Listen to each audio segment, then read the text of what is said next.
السلام علیکم دوستوں، کیسے ہیں آپ لوگ؟ خیریت سے ہیں؟ تو بڑھتے ہیں اپنے ناول کی طرف۔ جب زندگی شروع ہوگی، اور اس کا جو باب تھا وہ چیپٹر 4 چڑھا تھا، چوتھا باب تھا، اور اس کا جو عنوان تھا بیسیکلی نائمہ۔ آپ کون ہیں؟ عبداللہ۔ میری زبان سے عبداللہ کا نام نکلتے ہی پردے اٹھے اور ساری دنیا میں اندھیرا چھا گیا۔ اگر روشنی تھی تو صرف اسی ایک چہرے پہ جو میرے سامنے تھا۔ وقت، زمانہ، صدیاں اور لمحے سب اپنی جگہ ٹھہر گئے۔ میں خاموش کھڑا رہا، ٹکٹکی باندھ کر اسے دیکھتا رہا۔ نائمہ کا مطلب روشن ہوتا ہے، مگر روشنی کا مطلب یہ ہوتا ہے کہ تو مجھے آج پہلی دفعہ معلوم۔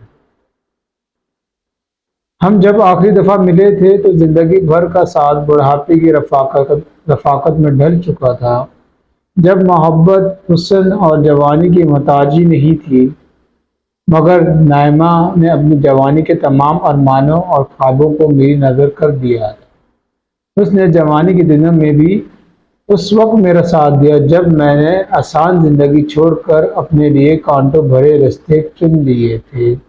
اس کے بعد بھی میری زندگی کے ہر سرد و گرم اور اچھے برے حال میں اس نے پوری طاقت سے میرا ساتھ دیا تھا، یہاں تک کہ موت ہم دونوں کے بیچ حائل ہو گئی۔ مگر آج موت کا یہ عارضی پردہ اٹھا تو میرے سامنے چاند کا نور، تاروں کی چمک، سورج کی روشنی، پھولوں کی مہک، کلیوں کے ناز کی شبنم کی تازگی، صبح کا اجالا، شام کی شفق، سب ایک ساتھ ایک ہی چہرے میں جلوہ گر ہو گئے تھے۔ برسوں کی اس کی رفاقت کو میں نے چند لمحوں میں سمیٹ کر دیکھنے کی کوشش کر رہا تھا۔ نائمہ کی آنکھوں میں نمی آ گئی تھی جو اس کے رخساروں پر بہنے لگی۔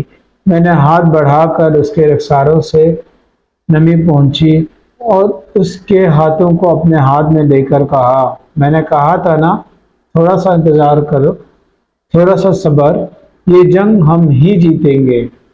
میں نے کب آپ کی بات پہ یقین نہیں کیا تھا، اور اب تو میرا یقین حقیقت میں بدل چکا ہے۔ مجھے تو بس ایسا لگ رہا ہے کہ آپ کچھ دیر کے لیے گھر سے باہر گئے تھے اور پھر آ گئے۔ ہم نے تھوڑا سا صبر کیا اور بہت بڑی جنگ جیت لی۔ ہمیں جیتنا ہی تھا نائمہ۔ اللہ نہیں ہارتا، اللہ والے بھی نہیں ہارتے۔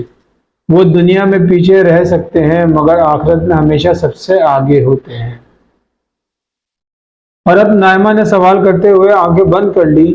شاید وہ تخیل کی آنکھوں سے جنت کی اس دنیا کا تصور کر رہی تھی جو اب شروع ہونے والی تھی۔ ہم نے خدا کا پیغام عام کرنے کے لیے اپنی فانی زندگی لگا دی، اور اب بدلے میں خدا جنت کی ابدی زندگی کی کامیابی ہمیں دے گا۔ یہ کہتے ہوئے میں نے بھی آنکھیں بند کر لی۔ میرے سامنے ایک مشقت اور جدوجہد سے بھرپور زندگی کا ایک لمحہ آ رہا تھا۔ میں نے اپنی نوجوانی اور جوانی کے بہترین سال خدا کے دین کی خدمت کے لیے وقف کر دیے تھے۔ اپنی ادھیڑ عمر کی صلاحیتیں اور بڑھاپے کی آخری توانائی تک اسی راہ میں جھونک دی تھی۔ میں ایک غیر معمولی باصلاحیت اور ذہین شخص تھا جو اگر دنیا کی زندگی کا مقصود بنا لیتا تو ترقی اور کامیابی کے اعلیٰ مقامات تک بآسانی پہنچ جاتا۔ مگر میں نے سوچ لیا تھا کہ کیریئر، جائیداد، مقام و مرتبہ، عزت و شہرت اگر کہیں حاصل کرنی ہے تو آخرت ہی میں حاصل کرنی ہے۔ میں نے زندگی کے خواہشات کے میدان ہی میں خود سے جنگ نہیں کی بلکہ تعصبات اور جذبات سے بھی لڑتا رہا۔ فرقہ وارائیت، عقائد پرستی اور تعصب میں میں نے کسی کو اپنا دامن آلودہ نہیں ہونے دیا۔ خدا کی دین کو ہمیشہ ایمانداری اور عقل سے سمجھا اور اخلاص اور صدق دل سے اس پر عمل کیا۔ اس کے دین کو دنیا بھر میں پھیلایا اور کبھی اس کی راہ میں کسی ملامت کرنے والے کی ملامت کی پرواہ نہیں کی۔ اس سفر میں خدا نے جو سب سے بڑا سہارا مجھے دیا وہ نائمہ کی محبت اور رفاقت تھی، جس نے ہر طرح کے حالات میں مجھے لڑنے کا حوصلہ بخشا، اور اب ہم دونوں شیطان کے خلاف اپنی جنگ جیت چکے ہیں۔ مشقت ختم ہو چکی تھی اور جشن کا وقت تھا۔ ہم اسی حال میں تھے کہ صالح نے کھنگھار کر ہمیں موجودگی کا احساس دلایا اور بولا، آپ لوگ تفصیل سے بعد میں ملیے گا، ابھی چلنا ہوگا۔ اس کا ان الفاظ پر میں واپس دنیا میں لوٹ آیا، میں نے صالح کا نائمہ سے تعارف کرا، یہ صالح ہیں۔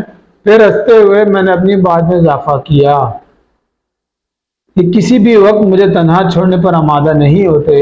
نائمہ نے صالح کو دیکھتے ہوئے کہا، میں انہیں جانتی ہوں، مجھے یہاں پر یہی چھوڑ کر گئے تھے اور اس وقت آپ کے بارے میں بتا دیا تھا، ورنہ میں بہت پریشان رہتی۔ میں نے صالح کی طرف مڑتے ہوئے کہا، تم مجھ سے الگ ہی کب ہوئے ہو؟ جو نائمہ کو یہاں چھوڑنے آ گئے تھے، تمہیں غالباً یاد نہیں؟ جس وقت تم اوپر بیٹھے پروردگار کے حضور حشر کے میدان میں گھومنے پھرنے کا پروانہ لے رہے تھے، اس وقت تمہارے برابر سے اٹھ کے گیا تھا، عبداللہ یہ تمہاری کمزوری بھی ہے اور طاقت بھی۔ جب تم خدا کے ساتھ ہوتے ہو تو تمہیں ارد گرد کا ہوش نہیں ہوتا۔ ہوش تو مجھے تھوڑی دیر پہلے بھی ہی تھا، مگر اس وقت تم ٹلے نہیں۔ ہاں اگر میں ٹل جاتا پھر تم سے اگلی ملاقات یوم حشر کے بعد ہی ہوتی۔ ویسے تو تم انسان بڑے ناشکرے اور لکر ہو، بھول گئے تمہیں کہاں جانا ہے؟ اوہو نائمہ، ہمیں چلنا ہوگا، تم ہی رکو، میں کچھ دیر میں آتا ہوں۔ مگر ہمارے بچے؟ وہ بھی ٹھیک ہیں، تم انہیں یہاں تلاش کرو، قریب میں کہیں مل جائیں گے، وگرنہ میں تھوڑی دیر میں سب کو لے کر خود آ جاؤں گا۔ ابھی مجھے فوراً میدان حشر میں لوٹنا ہے، ملنا ملانا اس کے بعد عمر بھر ہوتا رہے گا۔ اس آخری سوال کے بعد یہاں میرے رکنے کی گنجائش ختم ہو چکی تھی، کیونکہ مجھے جواب میں ان دو بچوں کے بارے میں بتانا پڑتا جو یہاں نہیں تھے، اور یہ ایک بہت تکلیف دہ کام تھا۔ نائمہ نے کچھ سمجھتے ہوئے اور کچھ نہ سمجھتے کے انداز میں گردن ہلا دی۔ تو آج ہم اس ویڈیو کو یہیں پہ ختم کرتے ہیں اور اللہ تعالیٰ سے دعا کرتے ہیں کہ یا اللہ ہم جو دنیا میں کر رہے ہیں اس میں جو ہے ہمیں نیک اعمال کرنے کی توفیق عطا فرما، اور ساتھ ہی جو نیک اعمال ہم کر رہے ہیں وہ خوشی اور خضوع کے ساتھ کریں، اور خاص کر اللہ تعالیٰ کی رضا مندی کے لیے کریں۔ تو انشاءاللہ نیکسٹ ویڈیو میں پھر ملاقات ہوگی، تب تک کے لیے اللہ حافظ، السلام علیکم۔